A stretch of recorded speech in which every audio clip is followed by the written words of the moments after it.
Keep your hand up. You're pushing it. Gentlemen, a little more respect would be in order. But he's an heavy one, Mr. Felch. Oh, say so. Curious for one so full of wind. But hurry, I scent the daylight. 1, 2, 3. Good. Here you are, gentlemen.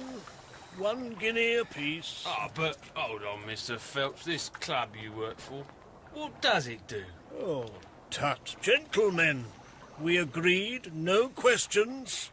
You know where to curiosity leads. Eh? Very deep water. Very deep water indeed. Oh, you mean no offence, Mr. Phelps. It's just that this toff's been round, asking questions like. Has he? And what did you tell him? Nothing. We don't know nothing. A toff, you say? Yes, Mr. Felch. A tall, thin geezer with a broad-brimmed hat and a cane and everything. You've done well. Here's another 2pence. Let's go. And by the sound of things, gentlemen, I will have more employ for you shortly.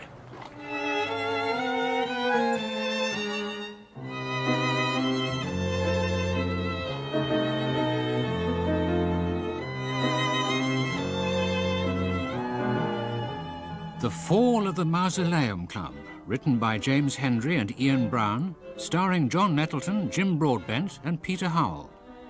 Episode 1, The Pet and the Pendulum.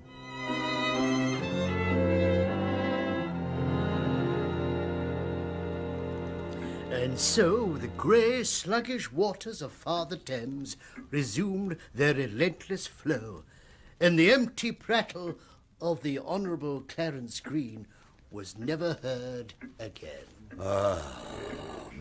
Well, thank you for retelling the story of that young whelp. It's a pity nothing has happened to match it these past 18 months. Aye, it's already Whitsun. Yes. What neck he had. Not content with transgressing our portals unbidden, this ill-mannered fool extorted from us our grisly secret. To say nothing of 6 of our finest tales. Ah, yes, our tales. Shall we greet the morning with yet one more? Oh, come, Archbishop. We've not heard your story for many a year. Oh, no. Yes. I don't think I would. No. Very well. Settle back in your deep leather armchairs, and let me tell you the strange and scandalous story of King Victoria and the surgeon's secret. Fetch, bring some savouries. Very good, sir. It all started many years ago, when I was a young curate in the icy wastes of northern Canada. I was paying a pastoral visit to the cabin of an old fur trapper when I came across a... Good Lord! Who are you? Pray continue, Archbishop. I have long waited to hear one of this club's singular tales.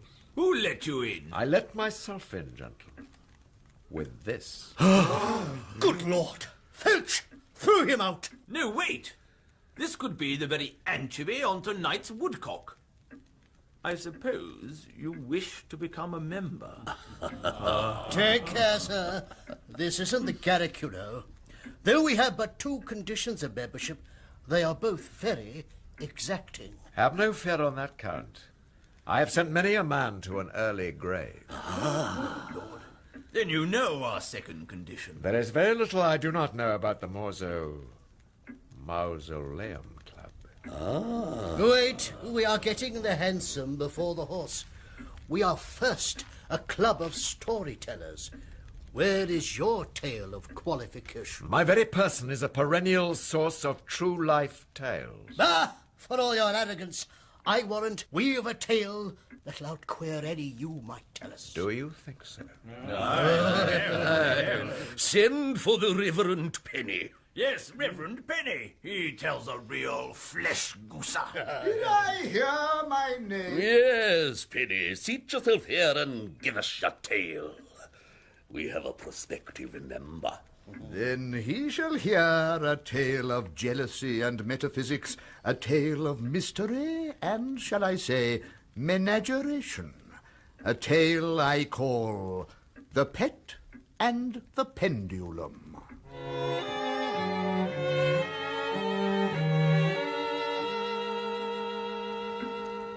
My name is the Reverend Charles Penny, late of St. Dorothy's College, Cambridge. And for some years I had been engaged in a friendly debate with an esteemed scientist, a Dr. Friedrich Westler, late of Heidelberg.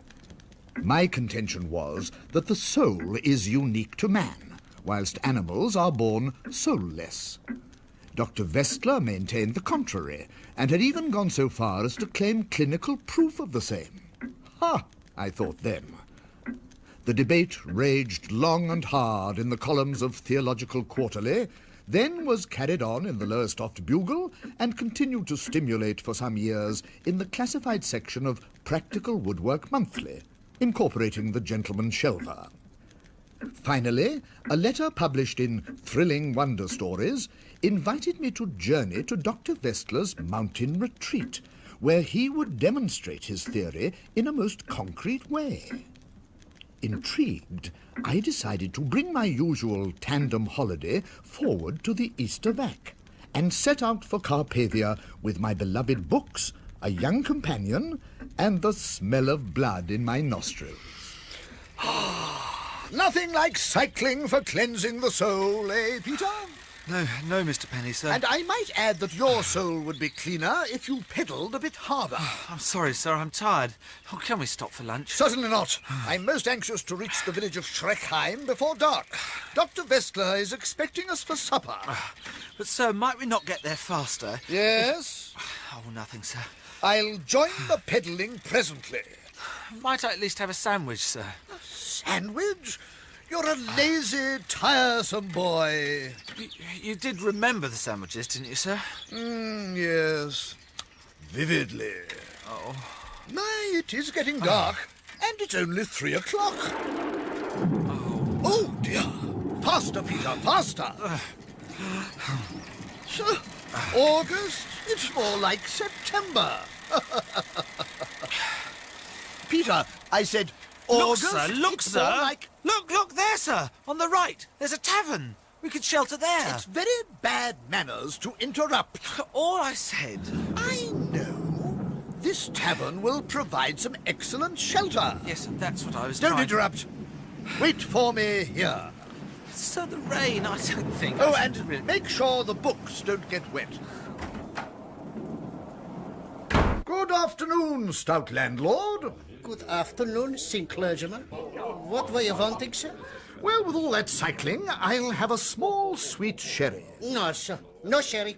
Good gracious. We've got schnapps. Oh, then I'll have a packet of those. As soon as this rain stops, we must be on our way. We, sir? Yes, Peter is waiting outside. He's my nephew. You left him outside? Why, yes. A spot of cold water never did man harm. It's not the rain, sir. Get the boy inside!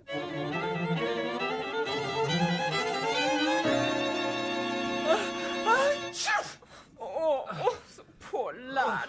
Why did you leave him out there? Well, he's too young to drink in pubs. But not too young to be snatched away. Hush yourself, Inga. What do you mean, snatched? This is a dangerous place, sir. We shall be quite safe. We're staying with Dr. Westler. Westler? Yes, Westler. Why not? Because he is a... woman, you said enough. And I'll say more. For too many years now, you men have stayed silent while Westler has torn from us our loved ones, our young, our old, even our animals. Animals? Yeah. We used to have a lovely little rabbit. White and fluffy he was, but even he was snatched away. Yeah, he was just ready for the pot and all. Animals. I'm more concerned about people. Come on, Peter. Oh, Peter, pull yourself together. Castle Schreckheim perched atop a giddy crag, overshadowing the village, like some grotesque raven brooding over a cadaver. It seemed the sole approach was by means of an aerial cable carriage. We paid our fare to the carriage's taciturn driver and commenced the vertiginous journey.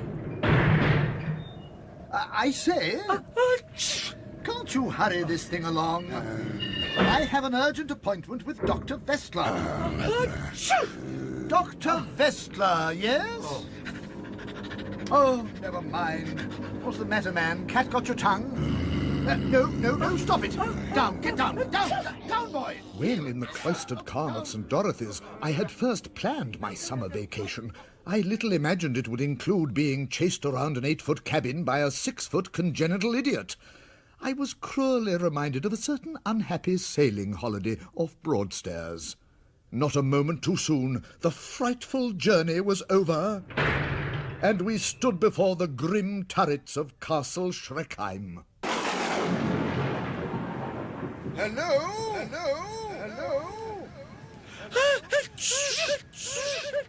Hello there! Ah, Reverend Penny. Oh! Forgive me, I was just collecting flies for the gardener's supper. Come again? Get down, Bella. Dr. Vestler, I assume. Indeed, and this must be your nephew. Yes, I'm afraid he's rather stupidly caught a cold. Oh. Well, that shouldn't matter. Come in, won't you? Your man? You mean Bella? He seemed a little agitated. Pay no heed. He needs walking, that's all. As the cable carriage driver lolloped away into the shrubbery, I was conducted into a cavernous vestibule by the startling Dr. Vestler.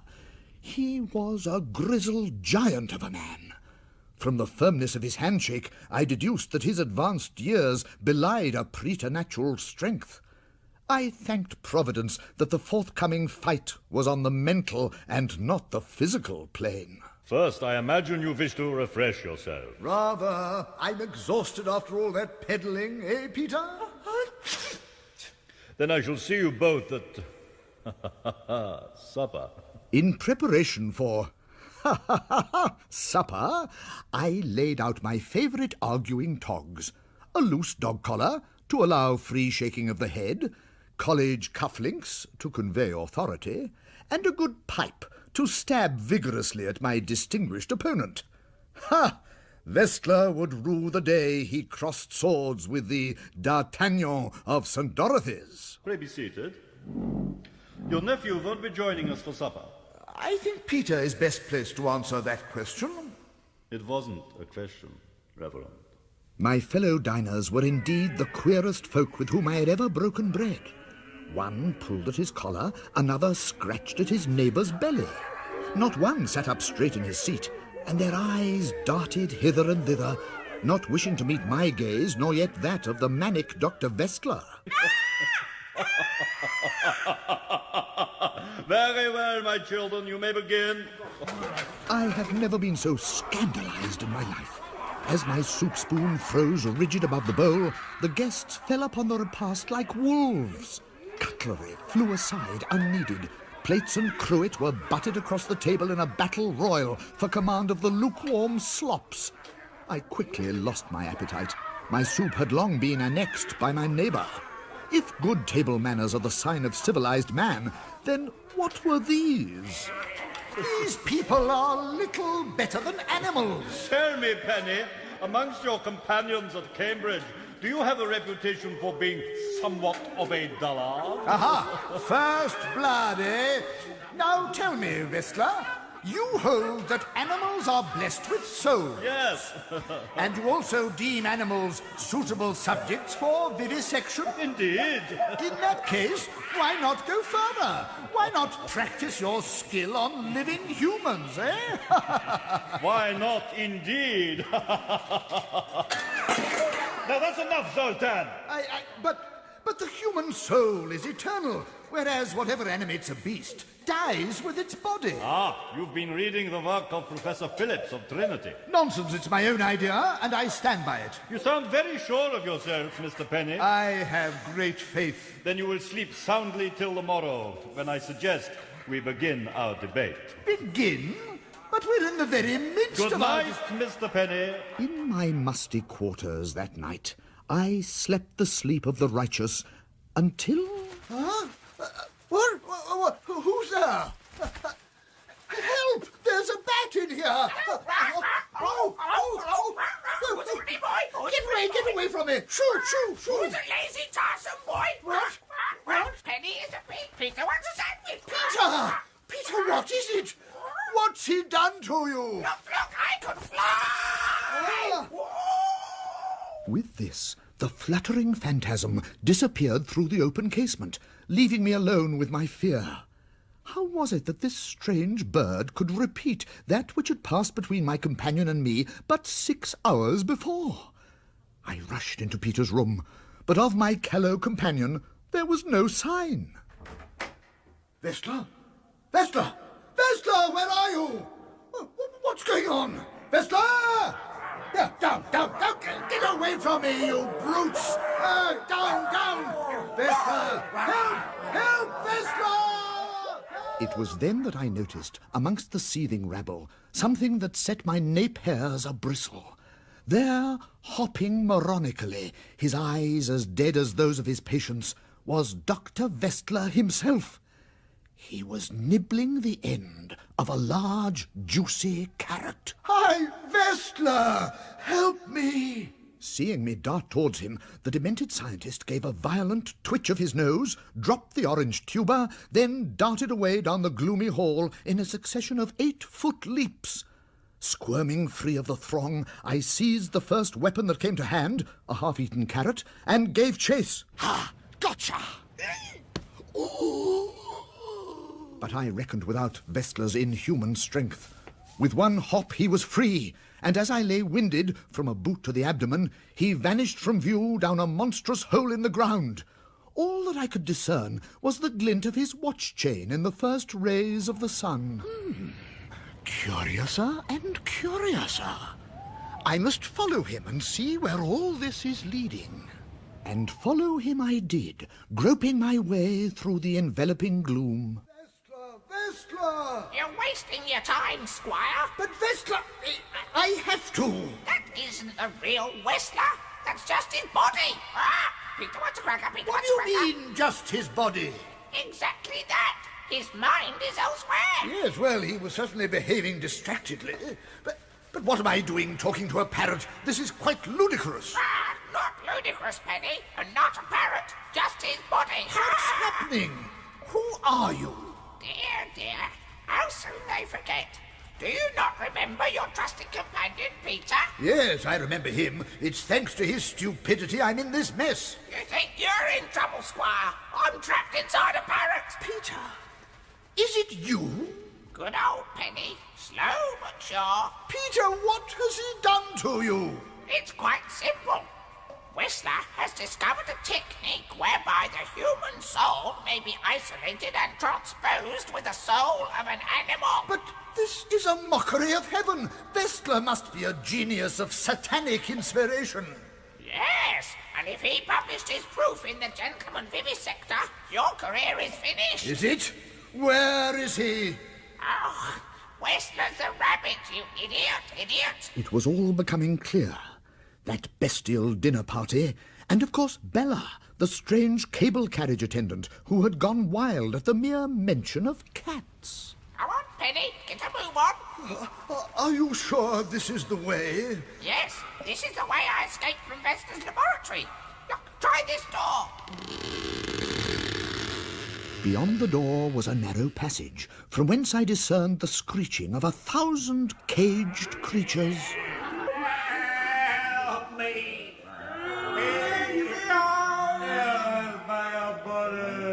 Help us, Penny. Don't pass by. What? Don't you know me? A talking baboon. Don't you remember Hargreaves, your old tutor from Queens? Hargreaves? How did you get mixed up in this? A tandem holiday in 1842. Oh, then you can help me. How does one defeat Vestla? If I knew that, Penny, I'd be back at Queens instead of in this cage, you great thunderhead. Well, I think I'll move on. No, Penny, don't leave me, you blundering son of a strumpet. We've got to catch Whistler while he's still contained in his weaker body. Quick, his surgical laboratory is through this door. My eyes were met by an eerie sight. There in the cavernous chamber sat Vestla in his rabbit body at the head of a silent, staring regiment of animals. Backing away in horror, my legs were entangled by a slithering sargasso of vipers. You got him? Yes. Quite fast, Stephen. Yes, Cecil. Let me go! Let me go, I say!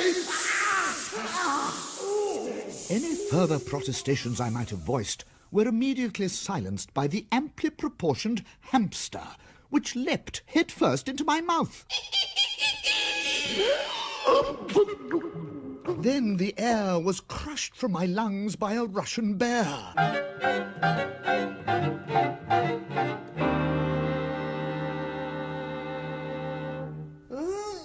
Where am I? My head, it feels as if it's clamped in a vice. It is clamped in a vice. What? Welcome back to the land of the living, for the time being at least. No, don't struggle. The thongs are quite secure. Let me go! What do you want of me? You rabbit!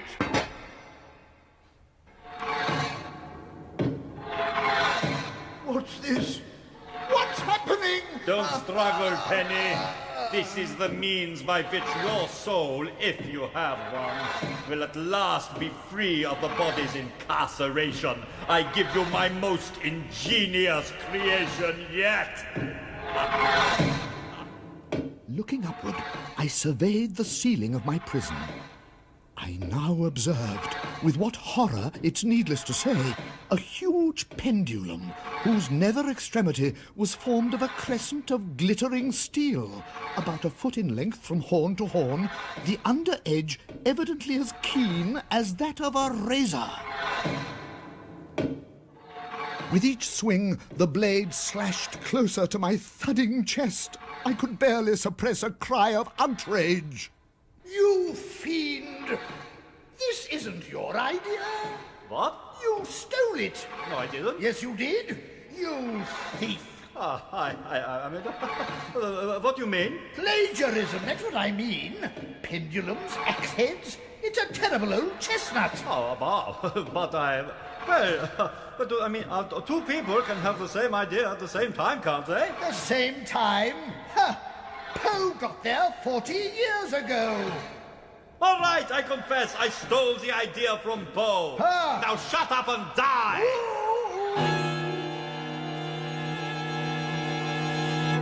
Devil, you fiend! You plagiarist! Oh, you cut me to the quick. Yeah. Won't be long now. Well, who's this? Bella, who let you out? No, Bella, down, boy, down! I'm your master, I'm not a rabbit, I'm Vestla. Back, Bella, back! The Puniculine genius scampered from the chamber with Bella the Hound Man in eager pursuit. And so I was saved. Or was I? Yes, I was. For no sooner had Vestla departed than a small bundle of fur landed on my chest. It was Sonia, Vestla's wife, who in her feline form had no difficulty in gnawing through my bonds. Hurry up, woman! I'm doing my best. Oh, why couldn't you have been a goat? Ow! Sorry. Hurry!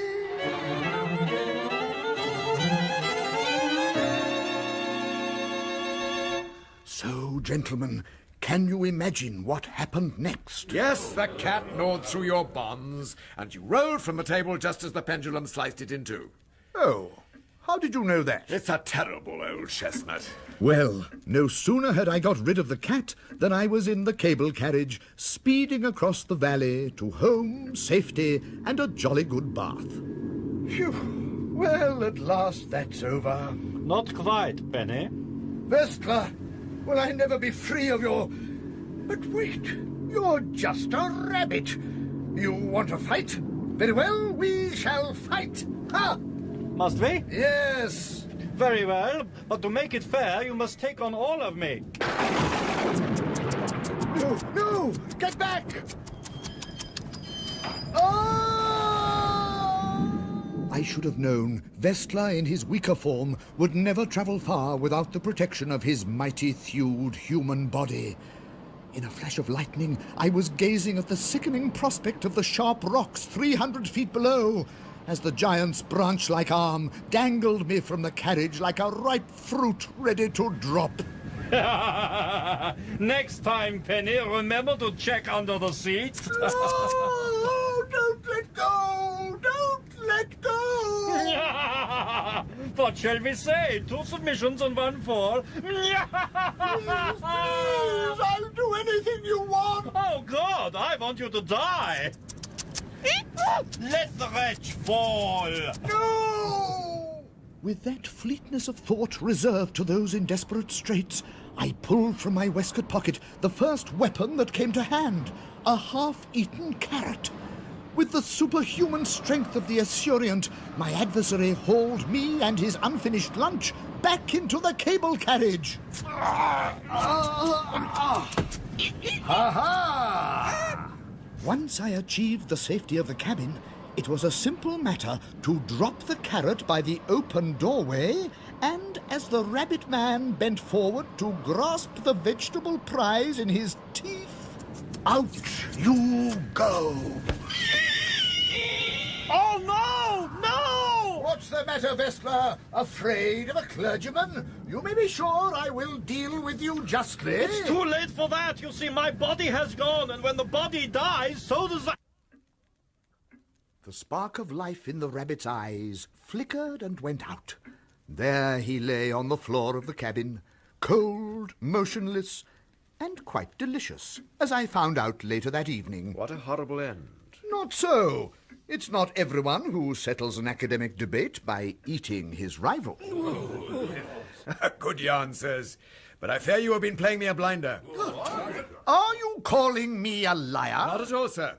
Though I fancy your face is less well known in the groves of Academe than it is on the London stage.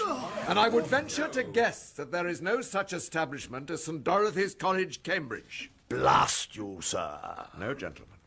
Instead of trying to gull me with fairy stories, why did you not tell me the truth? It's far more impressive. You might have told me of the Melodium murders, or of the Inaudible Man, or of the slaughter of 2 innocent children at the hand of their cold-hearted governess. Or yet of the Honourable Clarence Green, who came to your portals seeking amity and association, and instead met his death. Then you know. There is very little I do not know about the Mausoleum Club. Mausoleum. Yes, every nuance of every detail of every murder has been assiduously collected and brought together in a single portfolio of incontrovertible evidence.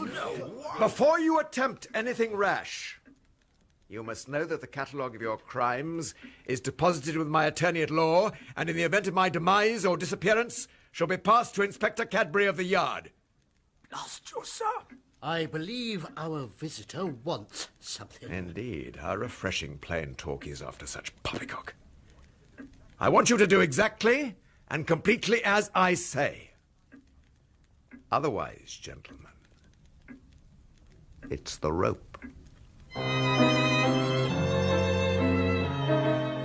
The Fall of the Mausoleum Club, Episode 1, The Pet and the Pendulum, was written by Ian Brown and James Hendrie, starring Jim Broadbent, Michael Deacon, Peter Howell, Ian Mickey, John Nettleton, Liz Richardson, Michael Ripper, John Sampson, Alan Thompson, and Adam Wyde. Music by Max Harris. The producer was Paul Spencer.